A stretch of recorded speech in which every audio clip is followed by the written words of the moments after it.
Assalamualaikum warahmatullahi wabarakatuh dan salam sejahtera semua kepada pendengar setia podcast kita tentang podcast Suara Bahasa Kita. Saya Tashina akan bertindak sebagai hos anda pada hari ini dan ditemani oleh 3 panel hebat, antaranya Hana, Amira dan juga Hidayah. Dalam episod khas kali ini, kita akan bincang satu topik yang sangat menarik dan juga penting tentang isu kerancuan bahasa yang semakin mempengaruhi keupayaan berbahasa Melayu dalam kalangan masyarakat, khususnya kita semua, iaitu generasi muda. Isu ini bukanlah sesuatu yang asing. Dalam dunia moden yang penuh dengan media sosial, kandungan digital dan komunikasi pantas, kita semakin kerap mendengar penggunaan bahasa yang bercampur aduk. Bahasa Melayu yang diselang-seli dengan bahasa Inggeris, kadang-kadang dengan selanga, dan ada juga istilah asing yang tidak menepati tata bahasa Melayu. Fenomena inilah yang kita kenali sebagai kerancuan bahasa. Betul tu Tashina. Kalau kita lihat, kerancuan bahasa bukan sekadar isu bahasa semata-mata, tetapi juga mencerminkan cara berfikir dan identiti bangsa kita. Bila bahasa kita mula bercampur dengan terlalu banyak unsur asing, keaslian dan keindahan bahasa Melayu sendiri makin pudar. Malah, beberapa kajian tinggi yang dilakukan antara tahun 2020 hingga 2025 turut menunjukkan bahawa kerancuan bahasa dalam kalangan pelajar dan belia semakin meningkat. Misalnya, satu kajian mendapati bahawa sebuah sekolah mendapati seramai 60% pelajar sekolah menengah menggunakan bahasa campuran ketika berkomunikasi di media sosial dan dalam tugasan akademik tanpa menyedari kesannya terhadap kecakapan berbahasa Melayu. Kajian-kajian seperti ini menunjukkan bahawa masalah ini bukan isu kecil tetapi sudah menular ke dalam sistem pendidikan dalam kehidupan seharian. Jadi, amat penting untuk kita berbincang tentang punca, kesan serta langkah-langkah yang boleh diambil untuk menanganinya. Menarik sekali Hana awak punya isi tadi tu.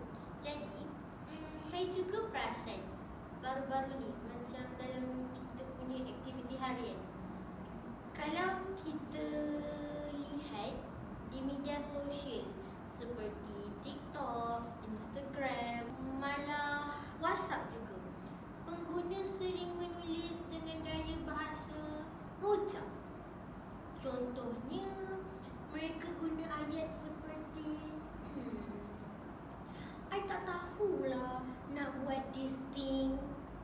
Ataupun, you tengoklah dia tu, dia punya attitude gila weh. Fenomena ni nampak je remeh, tetapi kalaulah kita buat secara kerap kali, lama kelamaan kita atau pelajar akan jadi terbiasa. Sehingga kan dalam penulisan yang sepatutnya akademik, sepatutnya formal, menjadi tidak formal. Bahasa rojak tu bukan sahaja menjelaskan keindahan bahasa, tapi turut memberi kesan kepada pemikiran logik pelajar. Mereka tak biasa dengan struktur ayat Melayu yang betul, macam struktur bahasa Melayu baku. Mereka menghadapi kesukaran untuk menyusun idea dengan teratur. Secara langsung akan mempengaruhi kemampuan mereka berfikir secara kritikal dalam bahasa ibunda kita. Saya sangat setuju dengan isi yang diberikan oleh saudara Amira tadi. Bagi saya, kerancuan bahasa bukan sekadar tentang salah guna bahasa, tapi juga menunjukkan perubahan nilai dan sikap terhadap bahasa Melayu itu sendiri. Ramai remaja hari ini menganggap bahasa Melayu sebagai bahasa yang kurang moden ataupun bahasa yang lapuk. Jadi mereka lebih selesa menggunakan bahasa Inggeris untuk nampak bergaya dan pintar. Mereka menggunakan bahasa Inggeris tu lebih mengikut trend dan lebih moden. Inilah yang dikatakan sebagai fenomena peralihan identiti bahasa. Bila kita mula rasa janggal atau malu menggunakan bahasa Melayu, iaitu bahasa ibunda kita dengan betul, Itu bermaksud kita sedang kehilangan satu bahagian penting daripada jati diri bangsa kita. Kita sebagai guru pelatih, kita perlu melihat isu ini dari sudut yang lebih mendalam, bukan sahaja untuk memahami keracuan bahasa, tapi juga untuk mencari jalan memupuk kembali rasa cinta terhadap bahasa Melayu dalam kalangan pelajar kita nanti. Betul tu Hidayah. Bahasa sebenarnya bukan sekadar alat komunikasi, tapi ia juga sebagai jiwa bangsa kita. Bila kita bercakap tentang isu keracuan bahasa ini, kita sebenarnya sedang membincangkan hal pada masa hadapan. Kita juga menitik beratkan tentang bahasa Melayu dalam diri kita sendiri. Jadi, episod kita kali ini bukan sekadar berbicara tentang kesilapan tata bahasa atau sebutan, tapi lebih kepada bagaimana kita sebagai pendidik, pelajar dan juga masyarakat di Malaysia boleh memainkan peranan dalam menjaga maruah bahasa ibunda. Sebenarnya bahasa Melayu ni sangat penting dalam penggunaan seharian kita, terutama masyarakat, sebab terdapat ramai pelancong daripada luar negara datang ke Malaysia ingin melihat keindahan penggunaan ataupun budaya yang ada di Malaysia. Adakah semua bersetuju dengan saya? Ya, setuju. Sebelum kita masuk ke segmen seterusnya, saya nak baca sedikit komen daripada pendengar kita di platform Spotify. Seorang pendengar bernama Ain dari Melaka, dia tulis, "Saya selalu perasan anak murid saya guna bahasa campur masa membuat karangan bahasa Melayu. Mereka kata kalau guna bahasa baku nanti nampak pelik. Macam mana nak ubah persepsi itu?"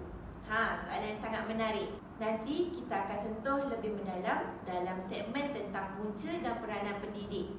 Tapi secara ringkasnya, inilah cabaran sebenar kita sebagai generasi muda untuk kekalkan penggunaan bahasa Melayu dan hilangkan kerancuan bahasa Melayu di era globalisasi ini. Untuk segmen seterusnya, kita akan pergi lebih jauh lagi. Kita akan definisikan dengan jelas apa yang dimaksudkan dengan kerancuan bahasa supaya pendengar semua mengetahui lebih mendalam berkenaan kerancuan bahasa. Baiklah pendengar semua, kita dah pun dengar sedikit sebanyak tentang gambaran umum isu kerancuan bahasa dalam segmen pertama tadi. Sekarang, kita masuk ke segmen kedua yang tak kurang penting, definisi kerancuan bahasa dalam konteks semasanya. Ramai sebenarnya yang tahu istilah kerancuan bahasa, tapi tak begitu faham apa maksud sebenarnya tentang kerancuan bahasa. Ada yang anggap kerancuan bahasa ni sebagai bahasa rojak seperti panel Amirah kita sebutkan tadi. Selain itu, ada juga yang fikir ia sekadar gaya percakapan biasa, tapi dari sudut ilmiah maknanya lebih mendalam.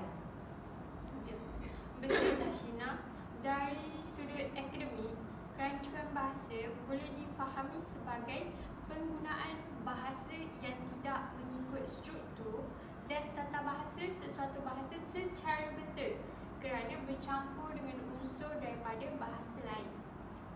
Dalam kata lain, ia berlaku apabila seseorang penutur menggunakan dua atau lebih bahasa dalam satu ayat atau wacana tanpa mematuhi peraturan sintaksis, morfologi atau semantik bahasa asal.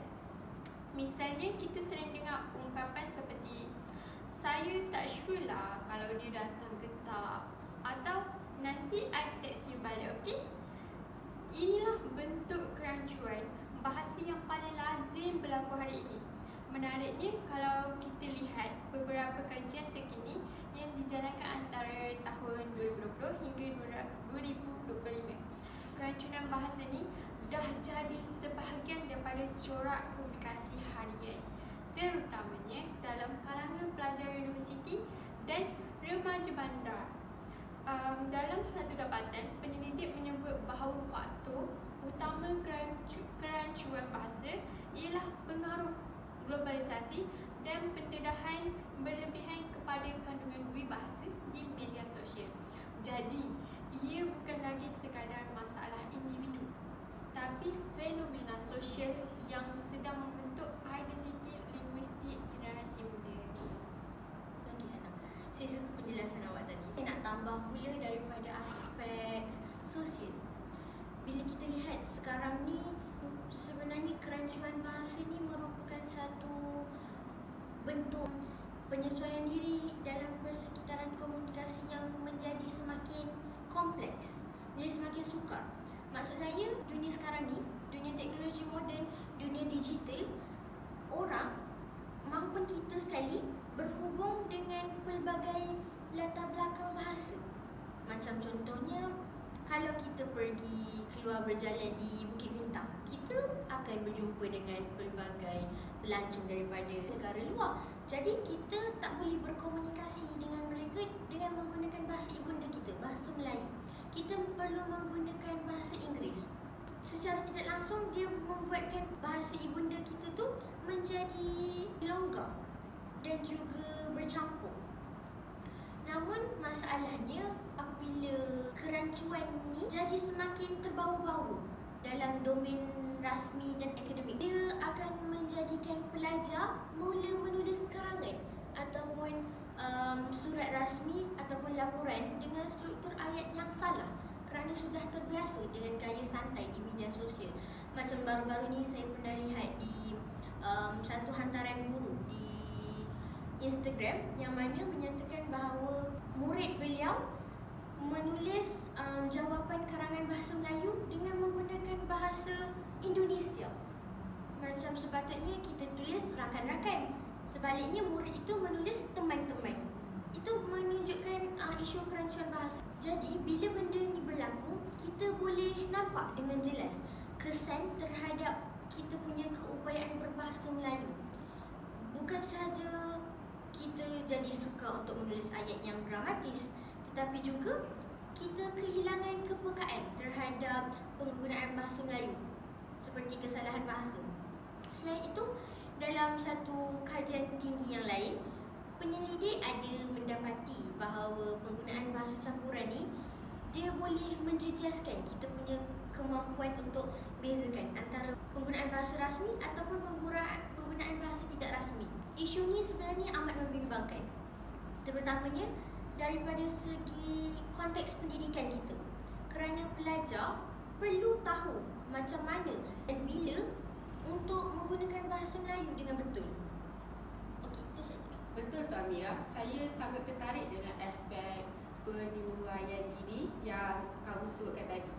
Okay, sebenarnya dari sudut sosiologistik, kerancuan bahasa ni boleh dilihat sebagai cerminan bagaimana masyarakat menyesuaikan bahasa dengan gaya hidup moden.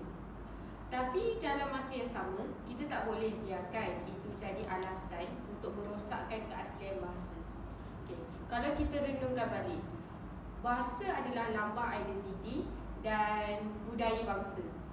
Bila kita mula mencampur adukkan bahasa tanpa kawalan, lama-kelamaan nilai budaya yang terkandung dalam bahasa Melayu itu sendiri akan hilang. Okay, misalnya, banyak istilah tradisional sudah jarang digunakan di masa kini. Seperti perkataan peranti digantikan dengan perkataan gadget. Selain itu, perkataan pelayar web digantikan dengan brosur. Walaupun ia nampak biasa kan bagi kita generasi sekarang, kita pun guna benda tu, tapi isu ni perlahan menyebabkan generasi muda tak lagi mengenali kosakata asal bahasa Melayu. Kalau kita lihat dalam konteks pendidikan pula, murid-murid yang terdedah kepada bahasa campuran sejak kecil mungkin akan menghadapi kesukaran dalam memahami struktur ayat Melayu yang betul. Ini bukan sahaja memberi kesan kepada prestasi murid tersebut, tetapi juga menjejaskan keupayaan mereka berkomunikasi secara berkesan dalam situasi formal seperti temu duka, pembentangan atau penulisan rasmi. Berdasarkan pengalaman saya sendiri, saya sebagai generasi sekarang, saya pun macam suka macam perkataan bila kita buat penulisan, perkataan bahasa Inggeris ni, dalam bahasa Melayu apa yang kita nak guna? Saya mengalami masalah tersebut. Itu merupakan masalah kerancuan bahasa yang kita perlu tangani lah. So kita perlu memartabatkan bahasa Melayu. Menarik sangat idea yang diberikan oleh panel-panel sebentar tadi. Maksudnya, kerancuan bahasa ni bukan sekadar campur bahasa suka-suka, tapi ada implikasi besar terhadap identiti, pendidikan dan kemahiran komunikasi kita. Kalau saya rumuskan sedikit daripada apa yang kalian bertiga kongsikan sebentar tadi, yang pertama berkenaan keracuan bahasa sebab menggunakan dua atau lebih penggunaan bahasa yang berbeza. Seterusnya, ia semakin menular dalam kehidupan seharian.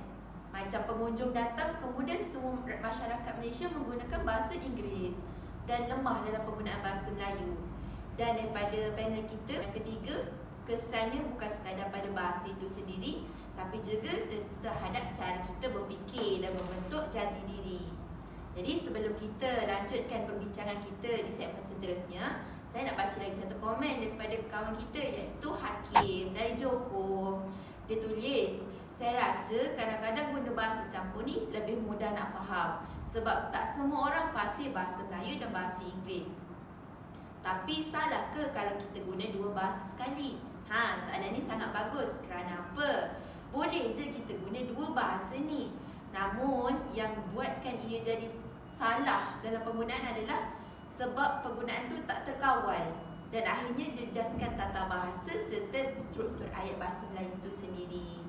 Jadi dalam segmen seterusnya nanti, kita akan masuk kepada punca utama berlakunya kerancuan bahasa, termasuk bagaimana pengaruh rakan sebaya dan sistem pendidikan mempengaruhi kerancuan bahasa. Baiklah pendengar, kita akan kupas berkenaan punca pengaruh rakan sebaya dan sistem pendidikan. Faktor ini sangat signifikan, terutama bagi pelajar sekolah dan remaja yang sedang membentuk gaya bahasa mereka. Hana, mungkin boleh mula dulu dengan pandangan yang akan diberikan dan jelaskan kepada pendengar berkenaan kerancuan bahasa dikelilingi oleh rakan-rakan atau kanak-kanak. Terima kasih Tashina. Pengaruh rakan sebaya memang sangat kuat, khususnya dalam kalangan remaja dan juga pelajar. Pada usia ini, mereka sedang mencari identiti diri mereka. Jadi, apa sahaja yang diterima oleh kumpulan rakan mereka akan dianggap normal atau dianggap benda tu cool. Bahasa juga tak terkecuali cara rakan berbicara akan menjadi model yang mereka akan tiru dan praktikkan dalam diri mereka. Bila kita lihat dalam kehidupan seharian, pelajar sering berinteraksi dengan kawan-kawan mereka menggunakan gaya bahasa santai, banyak campur bahasa, singkatan dan juga banyak menggunakan slangan. Contohnya, mereka guna ayat seperti, "Weh, aku tak boleh lah nak fokus bila cikgu tu explain. Susah gila weh." Atau benda ni macam tak make sense lah bro.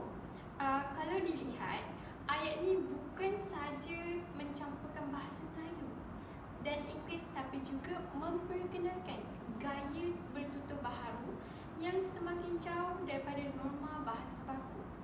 Dari perspektif sosiolinguistik, fenomena ini disebut sebagai language accommodation, iaitu apabila seseorang menyesuaikan gaya bahasa dengan kumpulan sosialnya supaya diterima.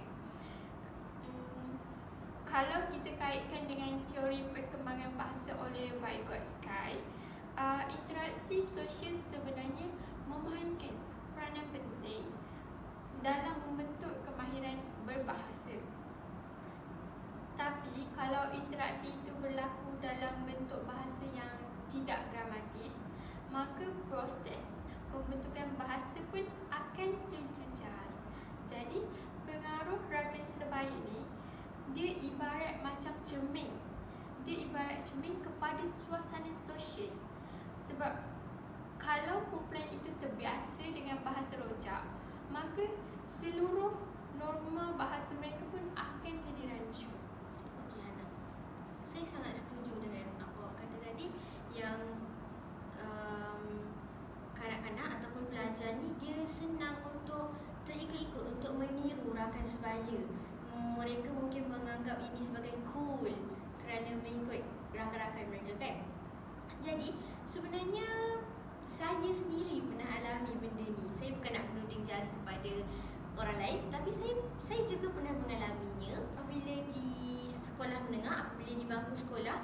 Saya sering melihat kawan-kawan saya dan juga saya apabila kami perlu melakukan sebuah tugasan penulisan dalam bahasa Melayu, tetapi kami hanya tahu perkataan itu ataupun ayat itu di dalam bahasa Inggeris. Macam apa yang Hidayah cakap tadi, kami hanya ingat dalam bahasa Inggeris. Jadi kami akan menterjemahkan perkataan itu sebiji-sebiji. Sebagai contohnya macam saya nak tulis, saya tidak boleh tahan ketawa, yang diterjemah sebiji-sebiji daripada I can't stop laughing. Ayat itu nampak betul dari segi tata bahasa dia, tapi sebenarnya struktur ayat itu salah, struktur semantiknya salah, dan bunyi dia agak janggal. Dan kalau bahasa Melayu kan dia lebih indah, bunyi dia tidak indah. Jadi bila saya tanya kawan-kawan saya, kenapa kita menggunakan cara macam tu, kenapa kita berbuat demikian, jawapan mereka mudah, iaitu macam semua orang buat macam ni, jadi kita pun perlu buat macam ni. Ini menunjukkan yang mana rakan sebaya dia mencipta norma bahasa baru tanpa kita semua ni sedari sebenarnya. Okay, saya sangat setuju dengan apa yang diutarakan oleh saudara Amira tadi. Tapi saya nak tambah satu dimensi lain, iaitu peranan sistem pendidikan dalam menyuburkan atau mengekang fenomena ini.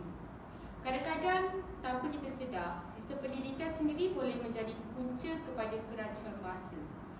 Kalau kita lihat pada silibus sekarang, fokus terhadap penguasaan bahasa Melayu baku kadang-kadang terlalu terhad pada peperiksaan semata-mata. Macam kita sendiri hanya gunakan bahasa baku ketika peperiksaan bahasa Melayu baku, ketika peperiksaan bertutur saja. Lepas tu kita rasa macam bahasa ni dah ketinggalan zaman lah kalau kita nak cakap macam tu. Okay. Maka bila silibus macam ni, pelajar menganggap bahasa Melayu ni hanya sekadar subjek dan bukanlah identiti kita sebagai orang. Bila keluar dari bilik darjah, mereka terus beralih ke gaya bahasa tidak rasmi untuk memudahkan pelajar faham pun. Sekarang ni guru-guru pun menggunakan bahasa yang santai. Macam guru-guru pun ikut pelajar, okey. Takkanlah korang tak faham siut, benda ni senang je. Kadang-kadang guru nak buat sesi pembelajaran tu santai. So mereka menggunakan bahasa-bahasa yang macam korang ni hebat doh. Benda tu nampak macam santai, tapi sebenarnya benda tu merosakkan bahasa. Okay. Dan kadang-kadang mereka cakap, sebenarnya tak boleh guna perkataan-perkataan tu, dan mereka akan menganggap, itu untuk penyedap ayat je lah, kami tak maksudkan pun. Okay. Itu merosakkan bahasa kita.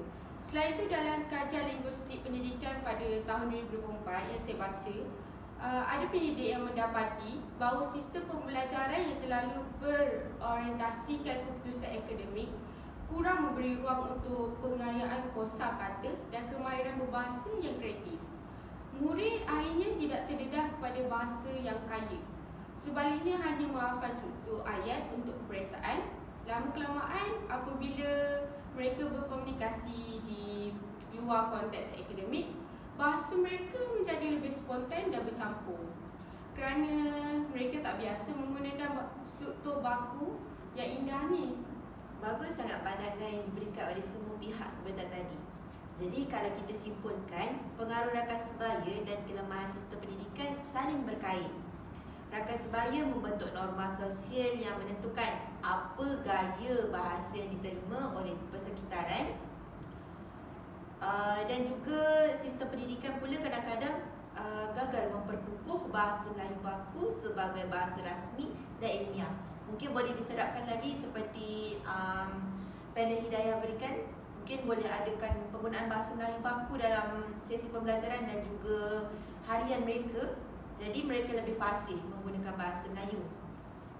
Saya juga tertarik dengan apa yang Hidayah sebut berkenaan bahasa bukan sekadar subjek, tapi alat berfikir. Bila bahasa kita rancu, cara berfikir kita pun akan jadi kabur ataupun tidak jelas. Sebab itu isu ini bukan hanya masalah bahasa, tapi masalah pembentukan pemikiran dan identiti negara dan bangsa. Dan sebelum kita terus ke segmen seterusnya, saya nak bacakan satu komen daripada rakan kita yang lagi satu, Nadia dari Perak.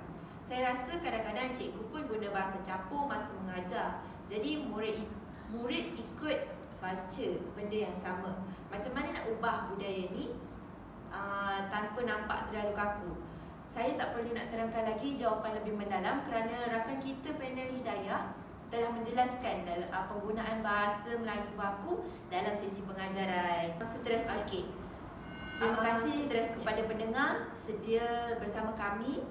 Kini kita telah tiba ke segmen seterusnya yang menjadi fokus utama episod ini, iaitu kesan isu kerancuan bahasa terhadap keupayaan berbahasa Melayu.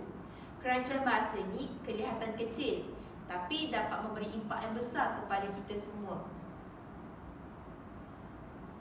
Mari kita kupas satu persatu kesannya bersama panel jemputan kita, Hana, Amira dan Hidayah. Terima kasih saudari Tashina.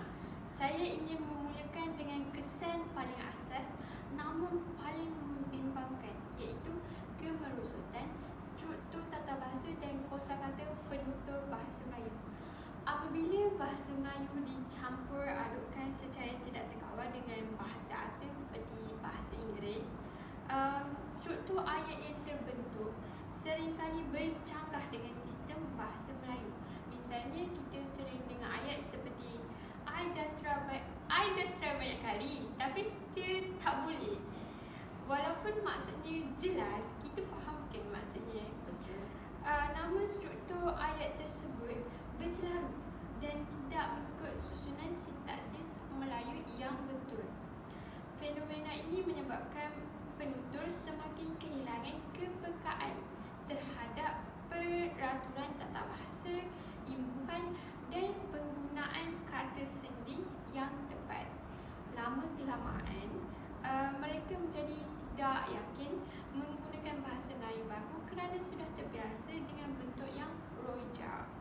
Selain itu, penggunaan perkataan asing yang berlebihan turut menyebabkan kerosakan atau kemerosotan kosakata bahasa Melayu. Generasi muda kini lebih mengenali istilah seperti deadline, update atau cancel, due date dan sebagainya berbanding padanan tepatnya macam tarikh akhir, kemas kini dan batalkan. Jika keadaan ini dibiarkan, kosakata Melayu akan menjadi semakin terpinggir dan akhirnya lenyap daripada penggunaan harian. Ini jelas menjejaskan keupayaan berbahasa seseorang kerana kekayaan kosakata itu sendiri merupakan tunjang utama kemahiran bahasa yang baik. Itu sahaja. Terima kasih Hana, saya setuju dengan apa awak kata tadi. Bila bahasa Melayu dicampur adukkan, struktur ayat dia akan jadi bercanggah. Jadi sekarang ni saya nak tambah pula daripada aspek estetika. Kerancuan bahasa ni sebenarnya lama-kelamaan dia menghakis kita punya keindahan dan juga kehalusan bahasa Melayu. Yang seperti kita semua sudah maklum, bahasa Melayu kita ni dia penuh dengan kesantunan, kelembutan dan juga nilai sastera dia juga tinggi. Sebagai contohnya dalam pantun, dalam peribahasa, dalam juga ungkapan klasik terdapat pelbagai keindahan yang membentuk jati diri bangsa. Namun kini semakin ramai yang makin mengabaikan keindahan bahasa itu kerana terlalu biasa menggunakan bahasa campuran ataupun bahasa rojak yang ringkas dan juga tidak berlapik.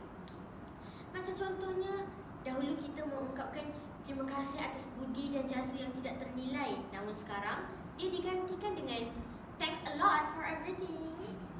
Okey, walaupun mesej dia sama, mesej dia sampai, tetapi nilai, rasa dan kehalusan bahasa tu seolah-olah hilang. Jadi penggunaan bahasa yang indah kita bukan sekadar soal gaya, tetapi juga membentuk cara kita berfikir dan menonjolkan kepribadian seseorang penutur. Kalau kita tidak lagi menuturkan bahasa yang berlapik dan juga sopan, maka budaya kita juga akan kehilangan nilai-nilai murni, nilai-nilai kesantunan tu. Dalam jangka, kalau kita tengok dalam jangka masa yang panjang, masyarakat akan jadi lebih kasar, lebih agresif dan dalam bertutur, kurang berhemah dan juga tak lagi menghargai nilai estetik, nilai kesantunan bahasa yang mana menjadi lambang kehalusan dalam budaya Melayu. Itu saja pendapat saya. Okay, saya pula ingin menambah daripada sudut komunikasi. Kerancuan bahasa turut menyebabkan penuturan kecekapan berkomunikasi dan berfikir secara logik. Bahasa ialah alat utama untuk menyampaikan makna yang jelas.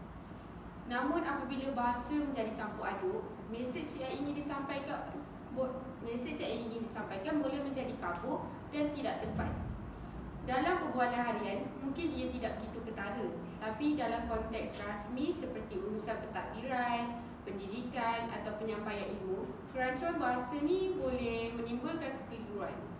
Okay, sebagai contoh, pelajar yang sering menuliskan menggunakan bahasa rojak seperti so, conclusionnya macam ni, akan menghadapi kesukaran menulis esei akademik yang menempati format dan laras bahasa formal. Ini menunjukkan bahawa kerancuan bahasa yang tidak dapat dikawal boleh menjejaskan keupayaan berbahasa secara ilmiah. Lebih mendalam lagi, kerancuan bahasa boleh mempengaruhi cara seseorang berfikir. Menurut ahli linguistik, bahasa yang tidak tersusun akan membawa kepada pemikiran yang juga tidak tersusun. Jika seseorang tidak mampu membina ayat yang lengkap dan berstruktur, maka proses pemikirannya juga cenderung menjadi dangkal dan tidak kritikal. Oleh itu, kerancuan bahasa bukan sekadar masalah sebutan atau ejaan, tetapi juga menggugat daya intelek dan kemampuan berfikir secara sistematik dalam bahasa ibunda kita sendiri. Saya amat bersetuju dengan pendapat yang diberikan oleh Hidayah sebentar tadi. Menurut saya, selain aspek bahasa dan pemikiran, kerancuan bahasa juga mempunyai kesan sosial dan budaya yang sangat besar, iaitu penghakisan identiti serta jati diri bangsa. Kerana bahasa Melayu ni merupakan jati diri kita dan juga pembentukan identiti diri seseorang rakyat Malaysia. Bahasa ialah cerminan jiwa bangsa, seperti apa yang saya katakan pada segmen awal kita sebentar tadi. Ia mengandungi nilai sejarah dan budaya yang membentuk identiti nasional. Namun apabila masyarakat acap kali menggunakan bahasa berbeza dan mencampur adukkan bahasa tanpa kesedaran, mereka seolah-olah menolak keaslian bahasa sendiri. Macam tak nak menggunakan bahasa baku, itu merupakan salah satu perkara yang mereka tolak. Okey. Generasi muda hari ini semakin berasa malu untuk menggunakan bahasa Melayu dalam konteks formal. Malah ada yang menganggap penggunaan bahasa Melayu baku sebagai skema atau ketinggalan zaman. Perkara ini telah dibahas oleh panel kita, Amira, sebentar tadi. Fenomena ini amat membimbangkan kerana apabila bahasa hilang, maka martabatnya juga hilang. Bangsa itu juga kehilangan maruahnya. Kat sini identiti sebagai rakyat Malaysia hilang sebab penggunaan bahasa yang tidak diamalkan menggunakan bahasa Melayu. Lebih parah lagi apabila bahasa asing dianggap lebih tinggi nilainya. Masyarakat akan mula mengukur kecerdikan atau status seseorang berdasarkan kemampuan menggunakan bahasa asing. Macam dekat dalam aplikasi TikTok, orang menganggap orang bijak ni boleh menggunakan bahasa Inggeris. Padahal yang lebih bijak kadang menggunakan bahasa ibunda sendiri, lebih mendalam, lebih terperinci. Itu dapat menjadi contoh kepada kita semua. Jika keadaan ini berterusan, bahasa Melayu akan kehilangan fungsi utamanya sebagai bahasa perpaduan dan simbol kedaulatan negara. Jadi dekat sini semua pihak memainkan peranan, antaranya ibu bapa, guru dan juga masyarakat sekitar serta pendidik daripada pihak atasan. Mungkin boleh beri penekanan kepada rakan-rakan ataupun pelajar. Daripada prasekolah, kita perlu didik mereka untuk mengetahui penggunaan bahasa Melayu itu penting dalam Malaysia. Okey.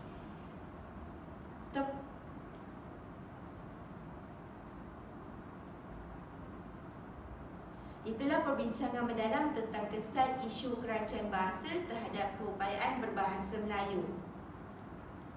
Dan akhirnya, para pendengar setia Bahasa Jiwa Bangsa, kita sampai ke penghujung episod khas kita hari ini. Terasa cepat sungguh masa berlalu.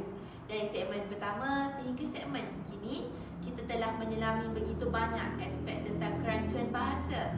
Kalau saya boleh rumuskan, sepanjang 30 minit ini, kita bukan sekadar berbincang tentang bahasa. Kita sedang membina kesadaran, menyalakan semangat dan menyatukan cinta terhadap ibunda yang kita warisi. Sebelum kita benar-benar menutup tirai, saya nak berikan ruang kepada setiap panel kita untuk beri sepatah dua kata terakhir, refleksi pendek tapi bermakna buat para pendengar kita di luar sana.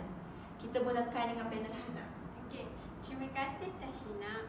Saya rasa sepanjang diskusi kita pada malam ini, satu perkara yang paling saya sedar ialah bahasa bukan hanya alat tetapi amanah. Bahasa Melayu telah mempunyai melalui sejarah panjang menempuh penjajahan, kemerdekaan dan kini juga cabaran globalisasi. Tapi ia tetap berdiri teguh kerana ada penutur yang setia menggunakan bahasa baku itu sendiri. Jadi pesanan saya, jangan biarkan bahasa ini hanya tinggal dalam buku teks semata-mata. Hidupkanlah ia dalam percakapan harian kita, tulisan kita dan cara kita mendidik anak-anak bangsa kita. Kalau setiap individu memainkan peranan kecil, walaupun sekecil-kecil zarah, bahasa Melayu akan terus gemilang walau dunia berubah arah. Saya sangat setuju dengan pendapat Hana sebentar tadi. Bahasa bukan hanya alat tetapi amanah kepada kita semua. Bagaimana dengan panel Amirah? Okay, terima kasih Tashina. Jadi daripada pendapat saya pula, saya nak mengekalkan ini sangat pendek tapi penting. Yang mana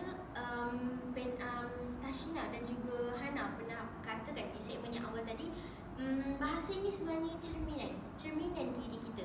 Maksudnya kalau kita menghormati ataupun kalau kita menghormati bahasa kita, maksudnya pada masa yang sama kita sedang menghormati siapa diri kita yang sebenarnya.